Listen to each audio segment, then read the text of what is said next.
오늘은 우리 3부 예배 때에 우리 ACC와 함께 조인트 예배를 보면서 우리 어린이들의 또 각급 학교를 졸업한 그 졸업을 축하하고 또 한 학년씩 올라간 그것을 진급을 축하하는 진급주일로 지킵니다. 그래서 3부 예배 때 제가 중심으로 해서 말씀을 준비했습니다. 저들이 올리브 나무들처럼 그렇게 되게 하옵소서. 그리고 1부 때 다른 설교를 하려고 그러다가요, 그냥 같은 설교를 하는 게 좋겠다는 생각을 했습니다. 왜냐하면 어린이들만 올리브 나무가 되는 것이 아니라 우리들도 올리브 나무처럼 되는 것이 참 복이기 때문입니다. 우리 지난 주일에 어린이들에게 해당되는 Life is wild, God is good. 이것이 단순히 어린이들을 위한 메시지가 아니라 우리 모두에게 해당되는 메시지라고 말씀을 드렸잖아요. 그래서 오늘 어린이들 생각하면, 우리 자녀들을 생각하면서 또 지난 4일 동안 우리 교회에서 베케이션 바이블 스쿨이 있었는데 정말 은혜로운 그러한 천국 잔치였습니다.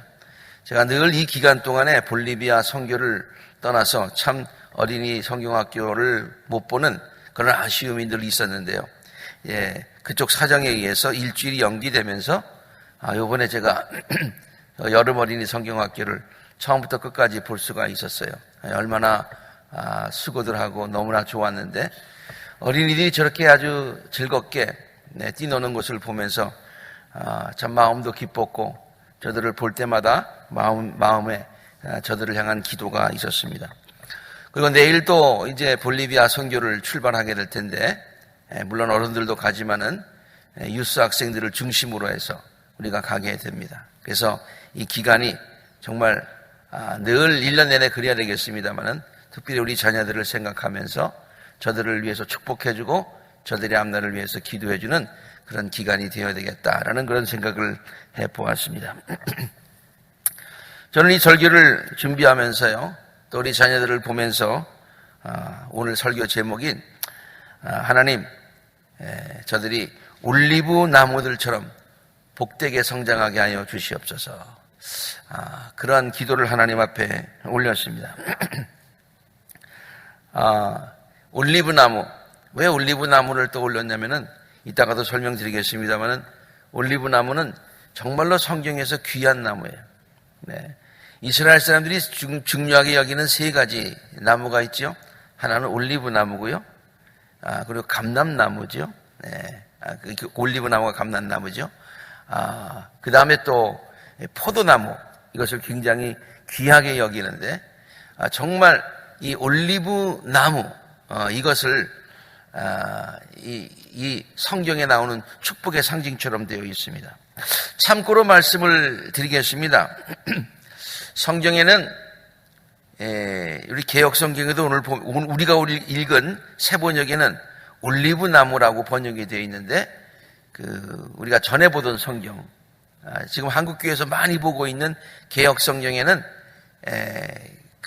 감람나무, 올리브 나무로 번역되지 않고 감람나무로 번역을 했어요. 그리고 성경에 감람나무, 감람산, 감람유, 이런 번역들이 굉장히 많습니다. 영어 성경에 보면 전부 다 올리브로 번역이 되어 있는데, 그것을 우리나라 말로 번역할 때 감람나무로 번역을 했어요. 그것은, 왜? 그래서 질문이 있습니다. 의문이 생겨요. 올리브 나무하고 감람나무하고 같은 겁니까? 다른 겁니까? 저는 식물학자는 아닙니다만 제가 쭉 자료를 찾아보니까 엄밀하게 따지자면은 다르답니다. 종자가 다르다고 그래요. 그래서 아주 다른 나무인데, 중국에, 그것이 이제 중국 사람들이, 우리나라 말이, 우리 성경이 중국 성경에서부터 번역을 했잖아요. 그럴 때에 우리는 그냥 중국 성경에 감람나무라고 되어 있으니까 그냥 감람나무로 번역을 했습니다만은, 왜 중국 사람들이 감람나무로 번역을 했느냐면은 올리브 나무를 보니까 중국 남쪽 지역에 있는 그런 감람나무하고 너무 비슷하게 생겼다는 거예요. 너무 비슷하게 생겼어요. 그래서 그것을 감람나무로 번역을 했고요. 그리고 그 번역이 그냥 지금 우리는 그냥 그 번역을 쓰기 때문에 약간의 좀 원문과 그런 차이가 있다라는 것을 우리가 먼저 알아야 되겠어요. 이 올리브 나무는요, 지중해 지역이 원산지고요, 또 비교적 건조한 데서 잘 자라고 있기 때문에 지중해 지역에서 아주 많이 재배가 된다고 합니다. 비가 덜 올수록 좋대요. 참 신기한 나무죠. 그리고 올리브 가지는 비둘기와 함께 평화의 상징으로 그렇게 사용되기도 합니다.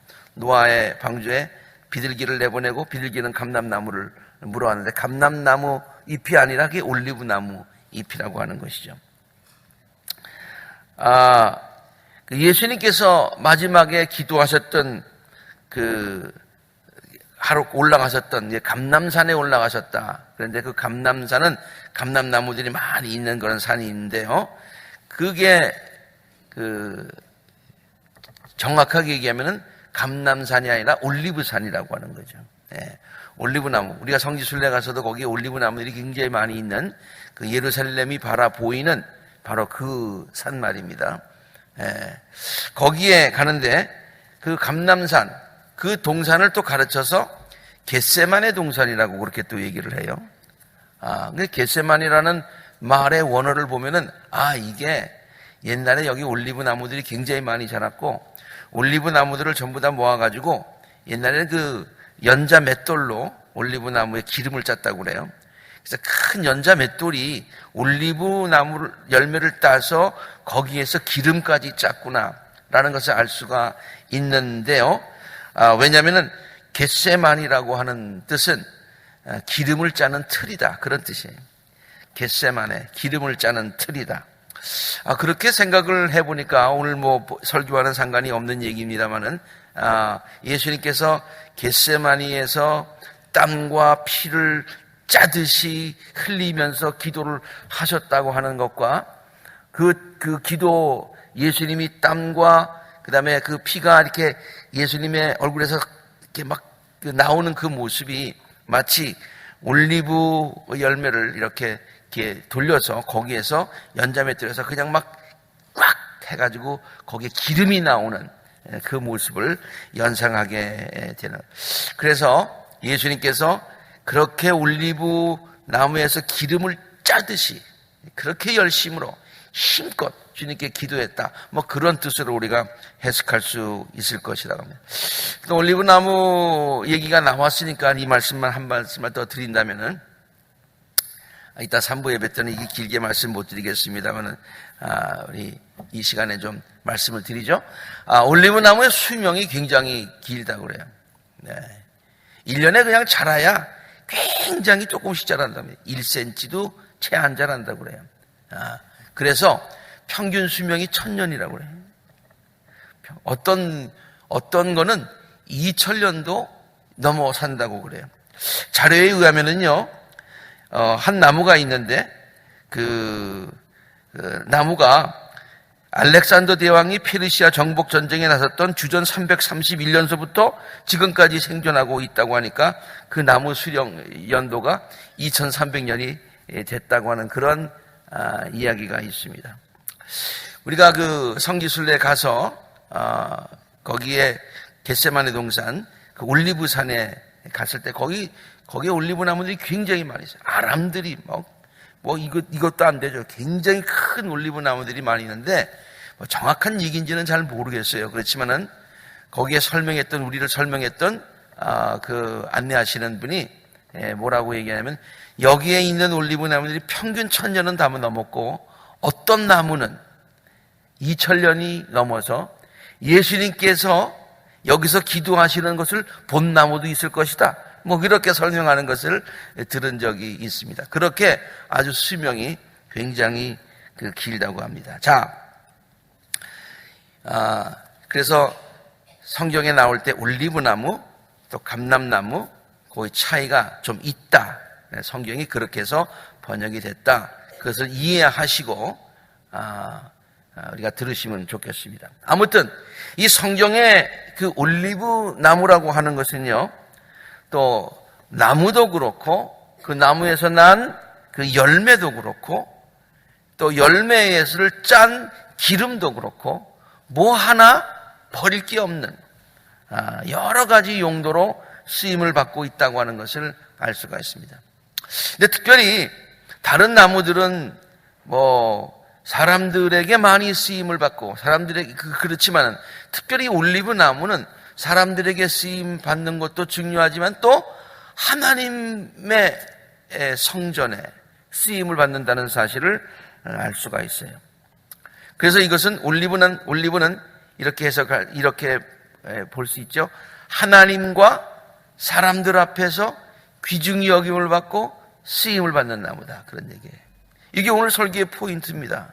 그래서 우리 자녀들도 하나님과 또 사람들 앞에서 귀중히 여김을 받고 또한 칭찬을 받고 쓰임을 받는 우리와 우리 자녀들이 되었으면 좋겠다. 그것이 제 설교의 오늘 포인트가 되겠어요.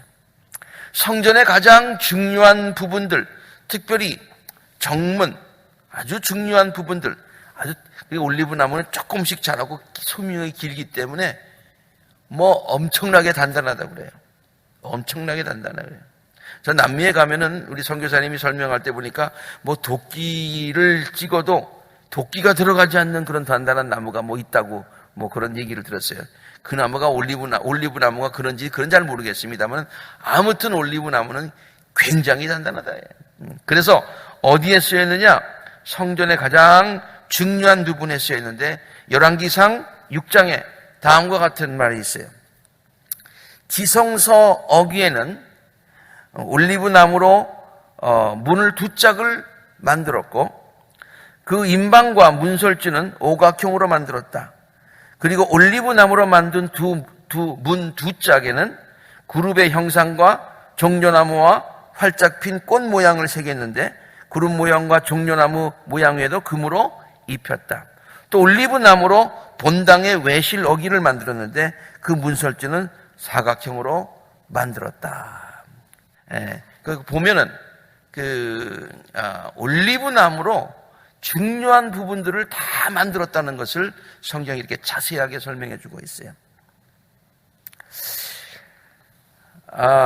그리고 올리브로 찧어서 짜낸 기름은요, 성전 안에 항상 밝히는 기름으로 쓰였다고 되어 있죠. 성전에 가면은 성전을 밝히는 그 기름으로, 무슨 기름을 썼느냐? 올리브 기름을 썼다. 이것이 출애굽기 27장 20절과 21절에 나오는 내용입니다. 너는 이스라엘 자손들에게 명하여서 올리브를 찧어서 짜낸 깨끗한 기름을 가져다가 등불을 켜게 해라.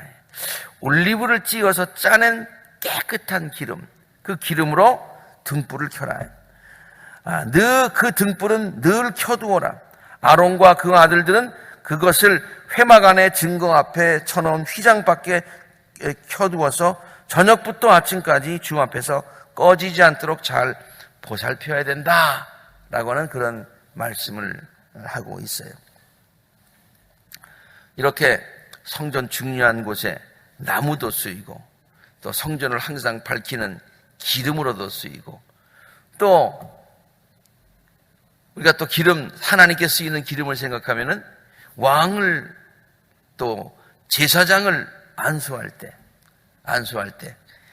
이 올리브 기름이 쓰이는 것을 알 수가 있습니다. 그래서 안수할 때 그 거룩한, 그래서 올리브 기름은요, 홀리 오일, 거룩한 기름이라는 별명이 붙어 있을 정도입니다. 하나님께서만 그들을 귀하게 그렇게 사용하신 것이 아니지요.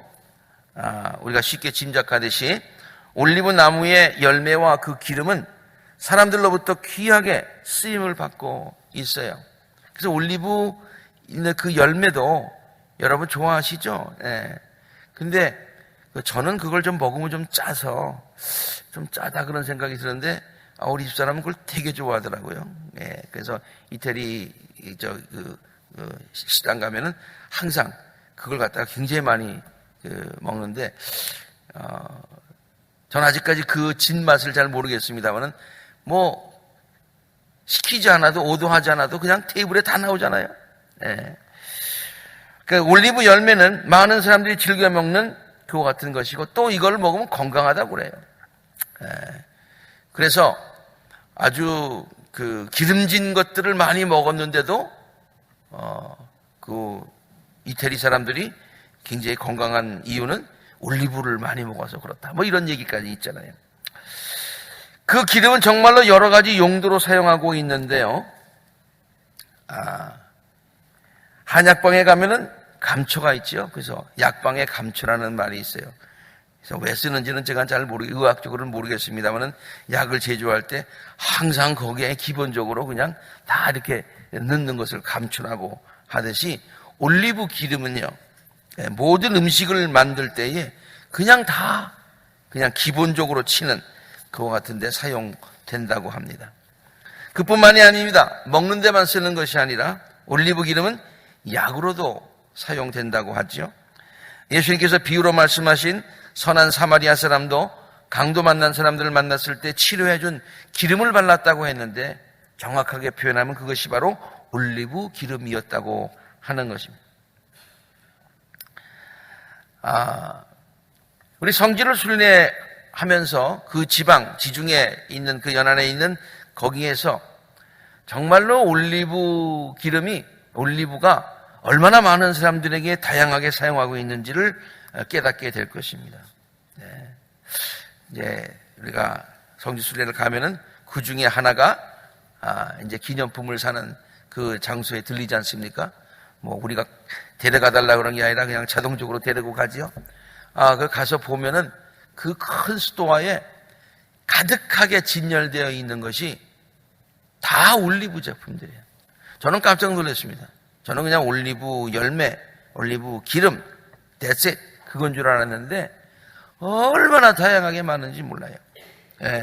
올리브 비누, 올리브 기름, 그 다음에 올리브를 사용한 화장품, 그 다음에 마사지용 기름, 그 다음에 또 건강식품, 하여튼 굉장히 많이 있더라고요. 그래서 저는 잘 모르지만은 그냥 한 가지 느낀 게 있어요. 올리브가 참 다양하게 사용되고 있구나 라고 하는 그것은 사실인 것 같습니다.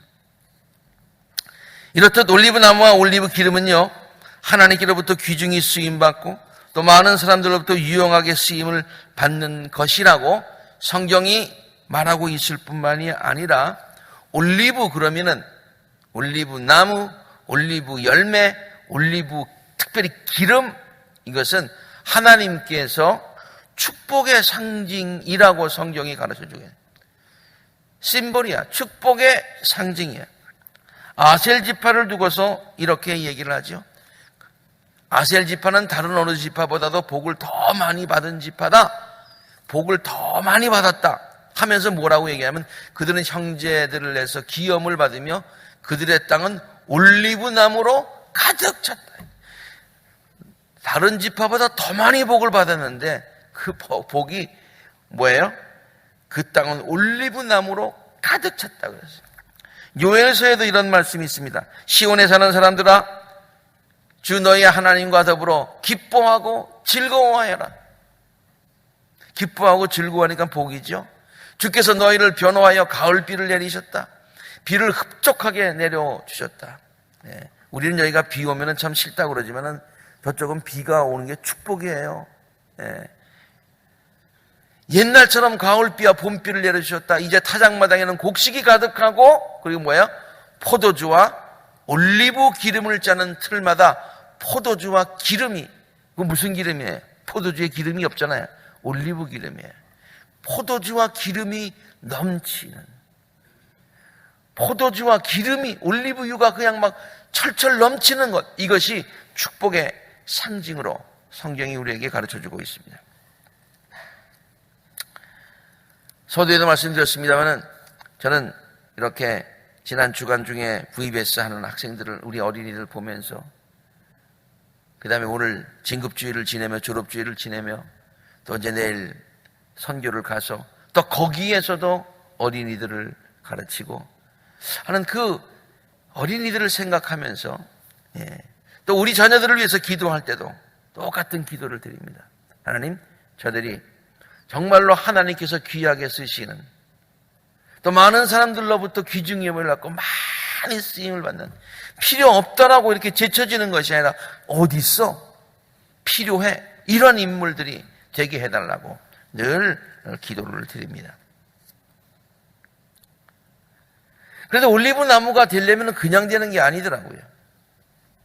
성경에는 올리브 나무처럼 축복을 받는 그 비결을 우리에게 가르쳐주고 있는데 이것이 바로 오늘 본문 말씀의 내용입니다. 주님을 경외하며 주의 명에 따라 사는 사람, 주님을 경외하고 주의 명에 따라 사는 사람은 누구나 복을 받는데요. 그 다음번에 보면은 상에 둘러앉은 내 아이들이 올리브 나무의 묘목과도 같이 된다. 그러니까 새 번역에서는 올리브 나무로 번역이 되어 있어요. 옛날 성경에는 감람나무의 묘목 같다고 그랬어요. 그러니까 주님을 경외하며 그 명에 따라 사는 사람, 그 사람이 복이 있는데 특별히 그 가정에 어떤 복이 있느냐. 집안에 있는 아내는 열매를 많이 맺는 포도나무 같다. 그러니까 남편과 아내가 정말로 사랑 가운데 있고 가정이 사랑으로 하나 된다는 얘기예요. 그리고 그 안에서 자라는 자녀들은 올리브 나무의 묘목이니까, 지금 묘목이니까 앞으로 크겠죠? 그렇죠? 그래서 올리브 나무의 묘목, 지금은 작아서 묘목과 같지만 앞으로 큰 올리브 나무가 되어서 거기에 많은 열매가 맺히고 하나님께 쓰임받고 많은 사람들에게 귀중히 여김을 받는 귀한 열매가 되더라 그러니. 솔로몬은 하나님에게 지혜를 구했습니다. 성경은 주님을 경외하는 것이 지식의 근본이라고 말했어요. 그러니까 하나님을 경외하는 것, 그렇죠? 아까 하나님을 경외하는 사람이 올리브 나무가 된다는데 하나님을 경외하는 것이 솔로몬이 구했던 지식의 내용이었다는 거예요. 하나님, 나로 하여금 뭘 많이 백과사전처럼 많이 알게 해주십시오. 그걸 구한 게 아니었다는 거죠. knowledge를 구한 것이 아니라 지혜를 구했어요. 그 지혜는 뭐냐? knowledge는 뭘 많이 아는 거지 뭐. 뭘 많이 아는 거예요. 그래서 이만큼 지식의 구슬이 많이 있는 거예요. 근데 구슬이 서말이라도 꿰야 구슬이지. 안 그래요? 그 꿰는 게 뭡니까? 그 지혜야. 그 지혜가 뭡니까? 하나님을 경외하는 것이 지혜예요. 잠언서 1장 7절에 보면 함께 있습니다. 시작. 주를 경외하는 것이 지식의 근본이거늘 어리석은 사람은 지혜와 훈계를 멸시한다. 지식의 근본이다. 우리말로 한번 제가 영어로 번역을 해보니까요, 지식의 근본이라고 해서 저는 foundation, basis 이런 생각을 했습니다. 틀린 말은 아니에요. 근데 일괄적으로 영어 성경에 전부 다 beginning이라고 되어 있더라고요. beginning of knowledge.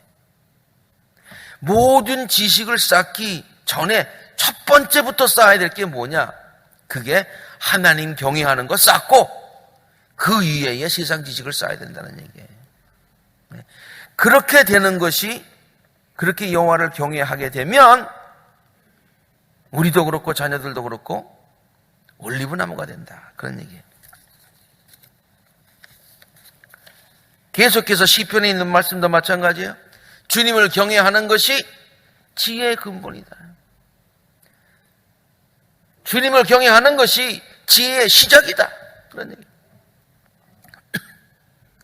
이것을 실천하는 사람은 바른 깨달음을 얻으니 영원토록 주님을 찬양할 일이다. 올리브 나무처럼 된다는 얘기예요. 마지막으로 잠언서 9장에 있는 말씀도 마찬가지예요. 이게 성경이요. 이런 면에서 보면은 이것을 가르치는 성경 구절이 굉장히 많이 있어요. 주를 경외하는 것이 지혜의 근본이요.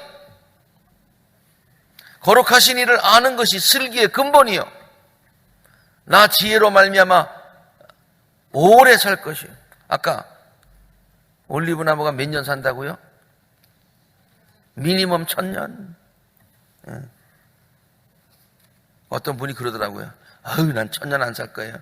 말은 그렇게 하면서 1000년 살고 싶잖아요. 그렇죠? 아니에요? 아니, 다 같이 건강하게 1000년 산다면 내 수명도 길어질 것이다. 뭐 하면? 주님을 경외하면,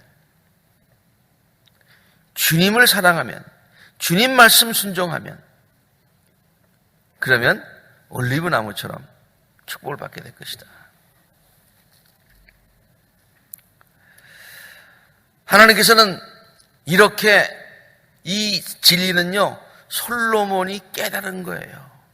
솔로몬이 자기가 주님을 경외하는 지식을 달라고 그래서 그 주님을 경외하니까 하나님께서 진짜, 물론 마지막에는 그 축복 가지고 잘못 사용해서 좀 한때는 잘못된 길로 나간 적도 있었습니다만은 그 모든 것을 깨닫고서 주님 경외하면서 그 말씀대로 살아가는 것이 지혜의 근본이고 그렇게만 살면은, 그렇게 살 때는 올리브 나무처럼 하나님께 많은 사람에게 귀중의 영을 받았잖아요. 솔로몬을 부르려고 얼마나 많은 사람들이 선물을 싸들고 왔잖아요. 맞잖아요.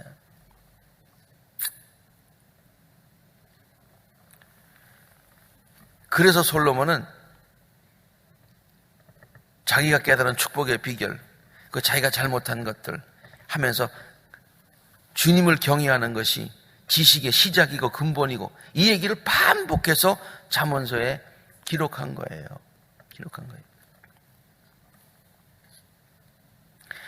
성경이 가르쳐주는 참 축복이 무엇입니까?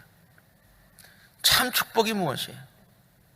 세상에서 잘 되는 것, 세상 사람들도 귀중히 영향을 받는 것, 나중에 역사학자들로부터 그 사람 참 많은 일 했다 그래 칭찬받는 것 중요합니다. 그러나 그것보다도 더 중요한 게 있어요.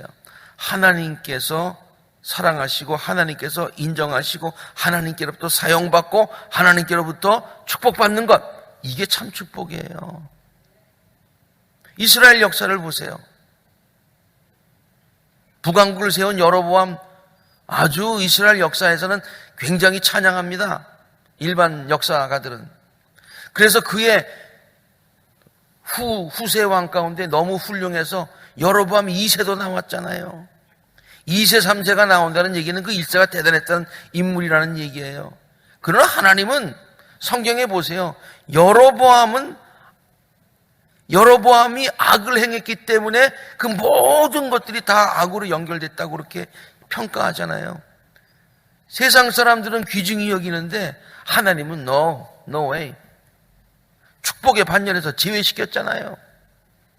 그래서 그의 자손은 나중에 많은 사람들에게 천대받는 사마리아인들이 되잖아요. 그렇잖아요. 그러니까 세상 사람들로부터만, 역사가로부터만 칭찬받는 건 참 칭찬이 아니에요. 축복이 아니에요. 하나님께로부터 쓰임받고 하나님께로부터 인정받고 사람들로부터 축복을 받는 거예요. 그런데요, 사람들로부터 칭찬을 받으면 아까 여로보암처럼 하나님께로부터 인정 못 받을 수도 있어요. 그러나 하나님께로부터 인정받으면 자동적으로 많은 사람들에게 인정을 받게 되더라, 그런 얘기예요. 이게 참 축복의 비결인 줄로 믿습니다. 예수님이 자랄 때의 모습을 보면은 이 성경이 아주 일맥상통하는 것을 발견할 수 있는데요. 예수님은 지혜가 또 키가 자라고요. 그리고 하나님과 사람에게 더욱 사랑을 받았다고 했어요. 하나님과 사람에게. 순서를 잘 보세요. 사람과 하나님에게가 아니에요. 하나님과 사람에게 사랑을 받았다. 우리들도 그렇고 우리 자녀들도 그렇고 하나님에게 사랑받아서 저절로 많은 사람들에게 칭찬과 사랑과 귀중히 여김을 받는 복된 자녀들이기를 주의 이름으로 축원합니다. 우리들의 삶이 올리브처럼 되게 해달라고 기도하시기 바랍니다. 우리들의 자녀들의 삶이 올리브처럼 되달라고 기도하시기를 바랍니다. 성전에서 귀하게 쓰임받고 교회에서 귀하게 쓰임받고, 그리고 사회에서도 많이 쓰임을 받고 존경받는, 그래서 하나님께서 축복하시고 그를 통해서 세상을 축복하는 축복의 통로가 되게 해달라고 기도하시기를 바랍니다. 올리브 열매가, 기름이 많은 사람들을 치유하였듯이 우리와 우리의 자녀들을 통해서 남들이 치유함을 받고 남들이 은혜와 하나님의 복을 누리는 그 같은 일들이 있게 되기를 바랍니다. 그리고 요셉처럼, 요셉은 가는 곳마다 요셉으로 인해서 그 주위가 축복을 받았다고 했는데, 우리들로 인해서, 우리 자녀들로 인해서 그곳이 축복받는 역사가 있게 되기를 간절히 바랍니다. 우리 자녀들이 일하는 회사, 잘 모릅니다, 저는. 그렇지만은 이렇게 기도해요. 우리 아이들이 요셉처럼 가서 하여튼 그 회사 축복받게 해주시기 바랍니다. 그 사장한테 감사해야 되는데 한 번도 감사하다는 편지를 받아본 적은 없지만 아무튼 그렇게 기도하는 거예요. 왜? 우리 자녀들이 들어가서 있는 그곳이 요셉처럼 축복받아야 될 거 아니에요.